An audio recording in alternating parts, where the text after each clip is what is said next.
아멘. 아멘. 본 말씀을 가지고 목마른 사슴이란 제목으로 말씀의 은혜를 나누기 원합니다. 개인적으로 저는 시편을 참 좋아합니다. 시편을 묵상하고 나누는 것, 그리고 그 시편에서 귀한 하나님의 은혜를 참 많이 받습니다. 아시는 것처럼 이 시편의 말씀은 역사적인 기록이 아니죠. 그러니까 역사를 기록해 놓은 게 아닙니다. 역사적 사실을 기술한 게 아니고 그 역사 속에서의 어떤 한 사람, 어떤 공동체가 드리는 고백입니다. 지난주에 우리는 시편 34편을 나눴는데 그 34편은 다윗이 블레셋 땅에서 미친 채 하다가 가까스로 살아난 이후에 드렸던 감사의 고백이죠. 그러니까 당시 상황이 어땠냐, 그가 어떻게 살았냐, 그걸 설명하지 않아요. 그 상황 속에서 다윗이 어떤 감사를 드렸냐, 어떤 고백을 했느냐가 바로 지난주 나눴던 시편 34편입니다. 오늘 시편은요, 시편 42편은 고라 자손의 시란 시편인데 이건요, 그 공동체의 고백입니다.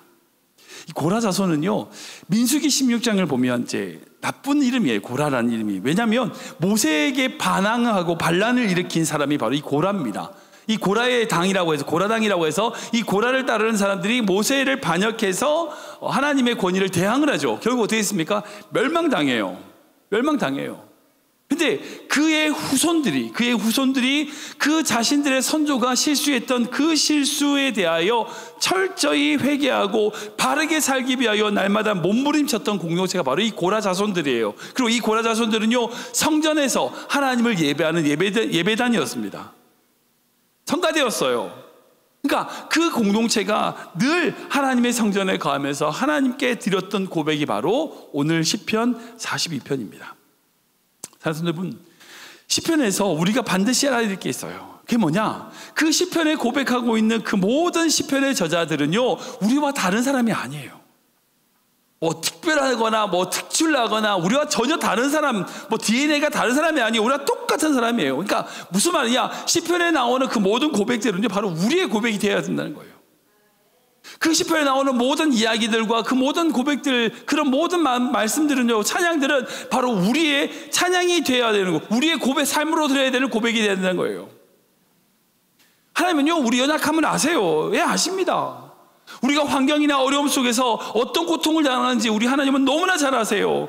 그리고 그 고통 속에서 부르짖고 있는 그 기도와 그 찬송이 어떤 의미인지 우리 하나님은 명확하게 잘 알고 계십니다. 우리가 이 사실을 기억한다면 우리는요, 우리 하나님 앞에 우리의 마음을 가식적으로 꾸미고 뭔가를 포장해서가 아닌 그 마음 그대로를 내어놓아야 돼요. 그런 거 있잖아요. 뻔히 저 사람이 그런 줄 아는데 가식적으로 괜찮은 척. 여러분, 그거 이상하잖아요. 하나님 우리 모든 마음을 아시는데, 우리의 모든 감정과 뜻을 아시는데 우리가 아무렇지 않은 척 하나님께 나아간다. 여러분, 하나님 우리 그 경멸하실 겁니다. 우리의 있는 모습 그대로 주님 앞에 나아가야 돼요.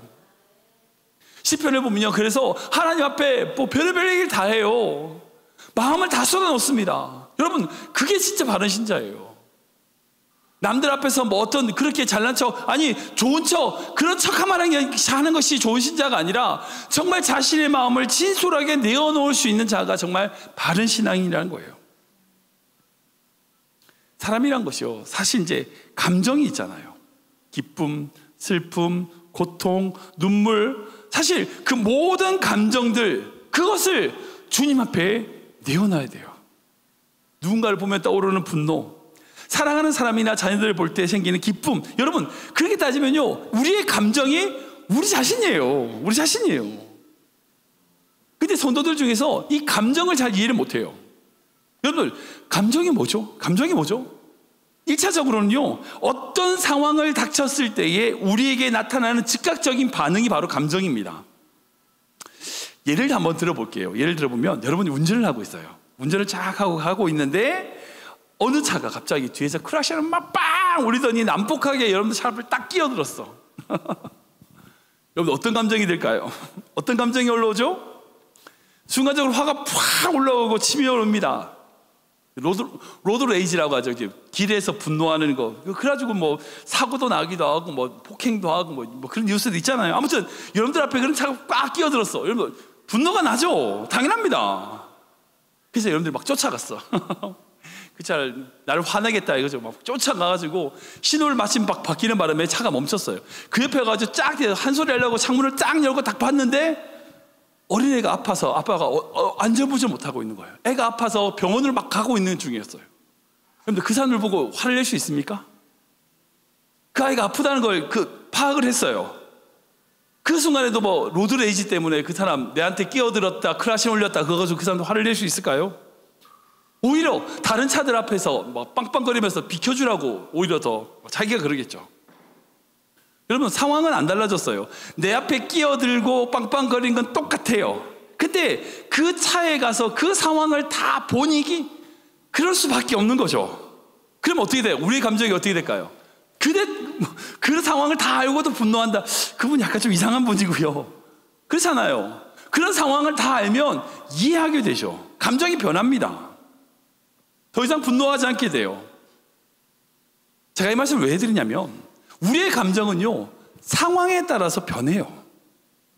그 상황이 어떤 상황인지 알게 되면 그 상황에서도 분노한다. 여러분, 그 사람은 이상한 취급받죠. 그러기에 우리의 감정에 있어서 중요한 것은 내가 그 상황을 정말 잘 이해하고 있는가 아닌가의 문제예요. 그러니까 내 기분이 어떠냐가 아니에요, 사실은. 내 기분이 이렇고 내 기분이 저렇다, 그 감정이 중요한 게 아니라 내가 그 상황을 다 알고 있느냐는 거예요. 다 알고 있으면서도 그런 감정이 들면은 그건 진짜 맞는 거 맞죠. 근데 내가 다 모르기 때문에 그런 반응을 하고 있는 거 아닌가? 여러분, 우리가 다 모르면서 그렇게 반응한다는 건요, 정말 어리석은 거예요. 어리석은 거예요. 그러기에 우리가 끊임없이 싸워야 될 영적인 싸움이 있어요. 그게 뭐냐? 우리에게 주시는 하나님의 말씀과 그 은혜로 말미암아 끊임없이 내 감정에 휩싸이는 것이 아니라 그 상황을 이해하려고 노력하는 거예요. 내 감정에 휩싸여가지고 그 상황을 다스리지 못하는 것이 아니라 그 상황을 이해하고 내 감정을 다스리는 것. 여러분, 그게 바로 신앙의 성숙이라고 하는 거예요. 제가 이 말씀을 왜 드리냐면 오늘 시편을 보면 이 시편의 저자가 그렇게 하고 있어요. 그렇게 하고 있어요. 이 시편 42편은요, 후렴구가 반복이 됩니다. 바로 5절과 11절이에요. 우리 11절 말씀 한번 읽어볼까요? 같이 읽겠습니다. 시작. 내 영혼아, 내가 어찌하여 낙심하며 어찌하여 내 속에서 불안해하는가? 너는 하나님께 소망을 두라.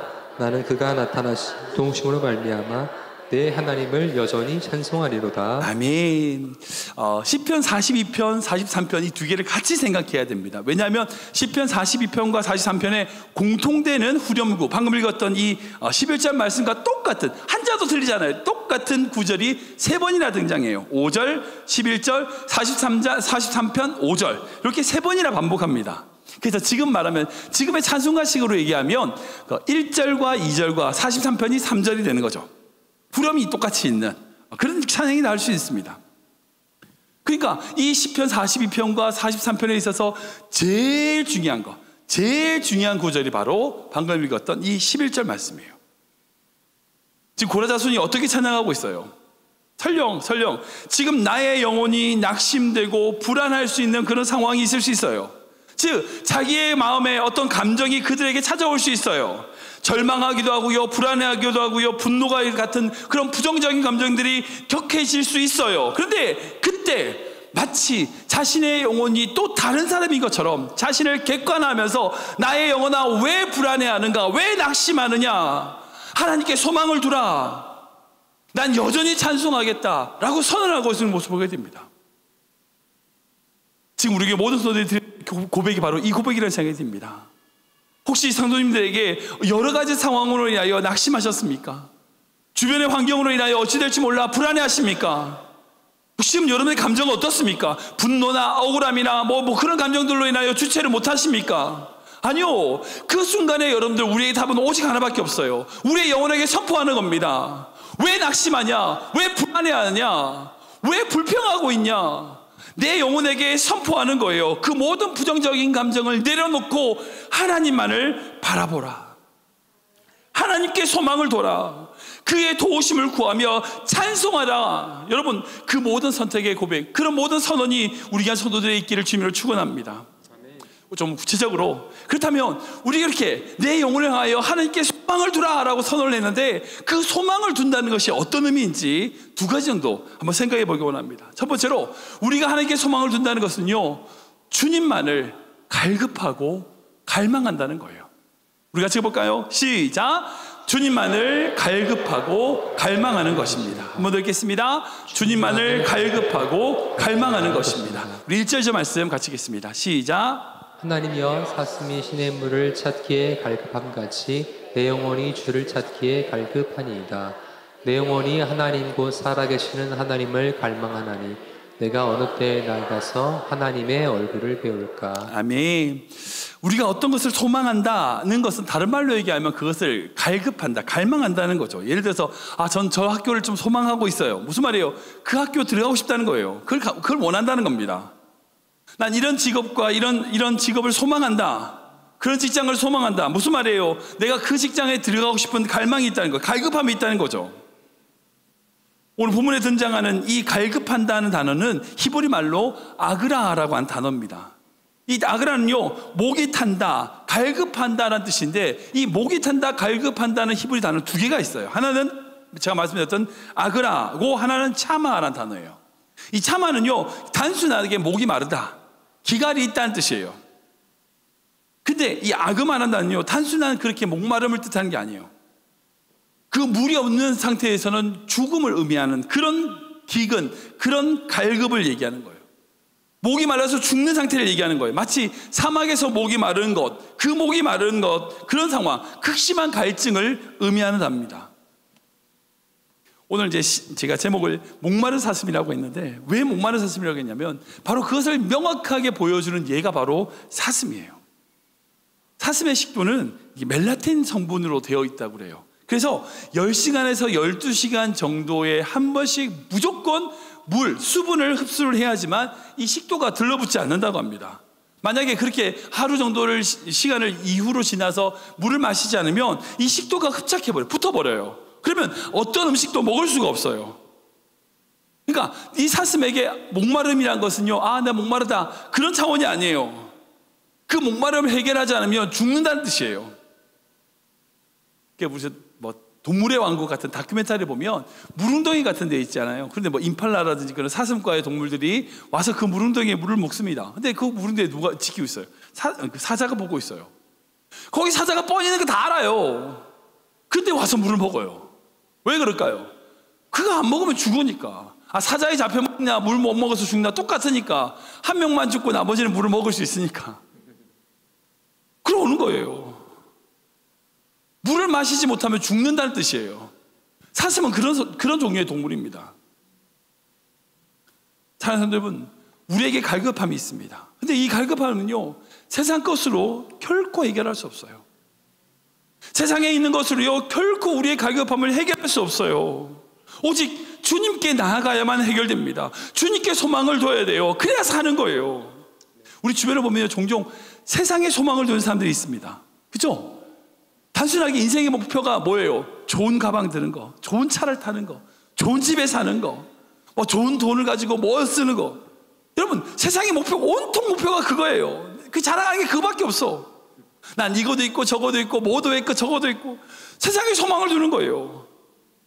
정말 자기를 희생하고 자기를 내어줘서 주님을 위하여 어떻게 산다고 하는 그 자랑이 아닌 끊임없이 세상의 것들을 자랑하고 있는 그런 성도들이 있어요. 근데 그런 분들이 왜 그런지 아세요? 속아서 그래요. 끊임없이 사단은요, 우리에게 뭘 속이는지 아세요? 그거 있어야 살아. 그거 있어야 해결돼. 그거 있으면 그 갈급함이 해결될 거야. 여러분, 해결되던가요? 안 됩니다. 절대 안 됩니다. 마치 신기루를 따라 걸어가는, 사막을 걸어가는 자와 똑같은 모습이에요. 그게 있다고 절대 해결되지 않아요. 우리는 주님이 있어야 해결되는 거예요. 주님께 나아가야지만 우리의 영혼 가운데 있는 갈망과 갈증이 해결될 수 있어요. 우리 아모스 말씀인데 같이 읽어볼까요? 같이 읽겠습니다. 시작. 말씀이라 보라 날이 이를지라 내가 기근을 땅에 보내리니 양식이 없어 주림이 아니며 물이 없어 가람이 아니요 여호와의 말씀을 듣지 못한 기갈이라. 아멘. 아멘. 세상에 있는 것들로 말미암아 생기는 갈증이 아니라는 거예요. 하나님의 말씀으로 인한 갈증입니다. 여러분들 한번 생각해 보세요. 요즘 우리가 얼마나 편한 시대에 살고 있어요.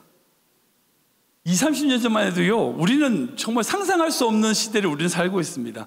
그 중에 한 가지가 이제 컴퓨터 기술, 디지털 기술이에요. 제가 처음 이제 컴퓨터를 썼던 게 93년도 저희 아버지께서, 그때 제가 대학교 2학년 때 제가 태어나서 처음 컴퓨터를 사주셨어요. 뭔지 아세요? 586 펜티엄. 이거 아시는 분은 다 50대, 40대일 거예요. 586 펜티엄, CPU가 100MHz, 램 2메가, 뭐 4메가, 진짜 램이 어떻게 4메가가 될 수 있냐고. 하드디스크가 2기가라고 그러고 막. 요즘 저 USB 요목에 128기가잖아요. 하드디스크가 2기가 잘 들고 야 이거 언제 다 채우냐 그랬었어요. 아무튼 그때 CPU가 100MHz였어요. 근데 요즘 쓰는 이 휴대폰 있죠? 제가 쓰고 있는 휴대폰인데 이게 얼마인지 아세요? CPU가 3GHz예요. 그러니까 그 당시보다 3000배 빠른 속도의 CPU를 지금 휴대폰으로 들고 있습니다. 엄청 바뀐 거예요. 너무 편해졌죠. 환경이 너무 좋아졌어요. 어떤 사람들이 이제 자동차 운전할 필요도 없어요. 딱 앉아 있으면 저기 집에 대다 준대요. 자동 그 운전장치 같은 거 가지고. 지금 한국의 국제전화, 옛날에는 전화하려면 돈 전화비 내고 막 전화해야 되는데 어때요? 옆에 사람 전화하는 것처럼 한국에다 전화를 해요. 정말 편리해졌습니다. 기술이 너무나 발전하고요, 너무나 살기 좋아졌어요. 그러니까 이제 인간에게는 불안도 없고요, 두려움도 없겠죠. 낙심도 없어야 되죠. 아니요. 오히려 더 이런 기술이 발전되고 사람들이 더 편해지고 더 좋아진 것 같은데 여전히 사람들 마음 가운데 낙심하고 불안이 있어요. 왜? 그런 것들로 채울 수 있는 게 아니란 거예요. 결국 우리가 가지고 있는 불안이나 분노, 모든 감정은요, 우리 주변의 문제가 아니에요. 우리 안에 있어요. 우리 안에 하나님의 말씀이 없어서 그래요. 하나님께 소망을 두지 않아서 그래요. 하나님을 갈급해하지 않아서 그래요. 정말 우리 교회 모든 성도님들이 하나님만을 갈급함으로 말미암아, 그 말씀의 갈급함으로 말미암아 하나님께 소망을 두고 여러분들의 모든 감정들을 주 앞에 내려놓을 수 있는 귀한 믿음의 성도 되시길 주님을 축원합니다. 두 번째로 하나님께 소망을 둔다는 것은요, 주님의 행하심을 기억하고 감사하는 것이에요. 같이 해볼까요? 시작. 주님의 행하심을 기억하고 감사하는 것입니다. 한 번 더 읽을까요? 주님의 행하심을 기억하고 감사하는 것입니다. 우리 6절 말씀 같이 읽겠습니다. 시작. 내 하나님이여, 내 영혼이 내 속에서 낙심이 되니 내가 요단 땅과 헤르몬과 미살산에서 주를 기억하나이다. 아멘. 사랑하는 여러분, 우리가 어떤 거에 소망을 둔다는 것은 다른 말로 얘기하면 그게 뭔지 이미 경험해 본 것을 소망하죠. 그러니까 만약에 예를 생각해보세요. 전혀 모르는 것을 우리가 소망할까요? 아니에요. 우리가 천국을 소망한다면 적어도 예수님이 우리에게 말씀해 주신 그 천국을 알기 때문에 천국을 소망하는 거죠. 천국을 알지 못하는 사람은 천국을 소망할 수가 없어요. 오늘 말씀 보면 시편의 제자가 낙심이 되니까 어떻게 해요? 그 낙심한 상황에서 더욱더 헤르몬산과 요단 땅과 마살산에 있었던 주님의 일을 기억한다라고 고백하고 있어요. 무슨 말이에요? 즉 내가 지금 당하는 어려움이 있지만, 그 고난이 있지만, 이 속에서 내가 마음이 무너지고 내 감정이 완전 무너지지만, 그때 뭘 본다? 과거에 내 삶 가운데 동행하셨던 그 하나님을 바라보고 기억한다는 거예요. 즉 그 요단 땅에서, 헤르몬산에서, 그 마살산에서 도대체 무슨 일이 있었는지 우리 알 수 없어요. 그러나 분명한 것은 이 고라 자손들이 그 땅에서 하나님의 놀라운 은혜를 경험했다는 거예요. 그런 경험이 있다는 거예요. 그러니까 그 경험들을 다시금 기억하고 그 기억으로 말미암아 감사함으로 찬양하고 나아간다는 거예요. 지금 이 자리에 계신 성도님들 중에서 정말 살아오는 동안에 하나님의 도우심을 분명 여러분들 한 번은 경험해 보셨을 겁니다. 물론 그런 경험 없다 하시면 주변에 있는 사람들이 그 하나님의 도우심을 받은 것을 보았을 거예요. 힘든 순간에, 어려운 순간에 우리가 어떻게 해야 될까요? 그때 나를 도우셨던 하나님, 그때 내 손을 붙들었던 하나님, 나를 구해주셨던 하나님, 나를 살리셨던 하나님, 나와 동행하셨던 그 하나님을 기억하고 감사하는 것, 여러분, 그것이 바로 하나님께 소망을 두는 거예요. 또한 말씀도 마찬가지입니다. 하나님께서 우리에게 왜 말씀을 주셨을까요? 말씀을 왜 주셨을까요? 로마서 말씀 볼까요? 같이 읽겠습니다. 시작. 무엇인지 전에 기록된 바는 우리의 교훈을 위하여 기록된 것이니 우리로 하여금 인내로 또는 성경의 위로로 소망을 가지게 함이니라. 아멘, 아멘. 전에 기록된, 즉 하나님의 말씀이 기록된 바는 우리에게 뭔가를 교훈, 가르치기 위한 것으로 기록되었어요. 어떤 거예요? 우리가 인내하게 하고요, 우리가 위로를 받게 하고요, 그리고 그 속에서 하나님의 소망을 가지도록 만들기 위하여 하나님의 말씀을 주신 거예요. 그러니까 우리가 낙심되고 좌절하고 불안하고 정말 우리의 감정이 요동칠 때 처방약이 있어요. 좋은 약이 있어요. 여기 있어요. 딴 데서 찾으려고 하지 마세요. 좋은 약이 있습니다. 여기에 답이 있어요. 하나님의 말씀을 보시면 돼요. 우리를 위하여 기록하신 이 말씀을 읽고 이 말씀을 붙들면요, 우리가 소망을 가지게 되는 거예요.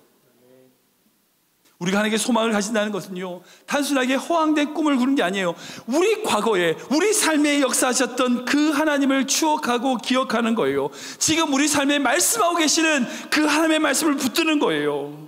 여러분, 역사를 한번 보세요. 역사를 도대체 생각해 보세요. 이스라엘을 괴롭혔던 이방 민족이 얼마나 많았어요. 성경을 보면요, 수많은 민족들이 이스라엘 백성들을 죽이려고 하고 잡으려고 했어요. 애굽도 그랬죠. 아수르, 바벨론, 바사, 페르시아, 수많은 제국들이 있었습니다. 강대국이었어요.